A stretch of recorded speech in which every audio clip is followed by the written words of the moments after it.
अस्सलाम वालेकुम, मैं हूं ज़रमीना और आज आप सभी के लिए विंटर स्पेशल रेसिपी में लाई हूं जी गजरेला बनाने का तरीका। तो जी जैसे कि हम जानते हैं गाजर का हलवा तो हर किसी का ही फेवरेट होता है। एक दफ़ा गजरेला भी बनाकर खिला दीजिए, ये भी उनका फेवरेट बन जाएगा। और मज़े की बात यह है कि ये हेल्दी भी बहुत होता है। तो जी यहाँ पे 5 किलो दूध को मैंने बॉयल कर लिया था। 1 कप मैंने चावल लिया जिसको मैंने आधे घंटे के लिए भिगो कर रखा था। फिर मैंने क्रश कर हाथों की मदद से इसे शामिल कर दिया।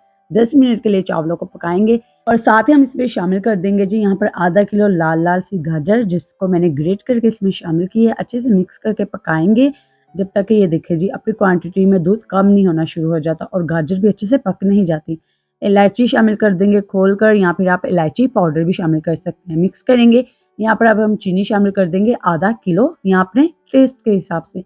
अच्छे से चीनी को मिक्स करेंगे। इसे गाढ़ा होने तक अब हम मजीद पका लेंगे। चम्मच चिलाते रहें नहीं तो ये नीचे लग जाएगा। खोया ऐड करेंगे। बहुत ही हेल्दी और मज़ेदार सा ये गजरेला बनकर तैयार होता है। ट्राई ज़रूर कीजिएगा। रेसिपी को अपने फ्रेंड्स एंड फैमिली मेंबर्स के साथ भी शेयर कीजिएगा और जी वीडियो को भी लाइक करना मत भूलिएगा और मज़ीद रेसिपीज़ के लिए मुझे फॉलो कर लीजिएगा। यहाँ पे अपने पसंद के ड्राई नट्स ऐड कर देंगे। मज़ेदार सा हमारा यहाँ पे गजरेला तैयार है। आप भी ज़रूर बनाइएगा, अपने प्यारों को खिलाइएगा, गर्मा गर्म इसे सर्व कीजिएगा और मुझे रखिएगा जी अपनी दुआओं में याद और कमेंट करके बताइएगा आपको मेरी मज़ेदार सी रेसिपी कैसी लगी।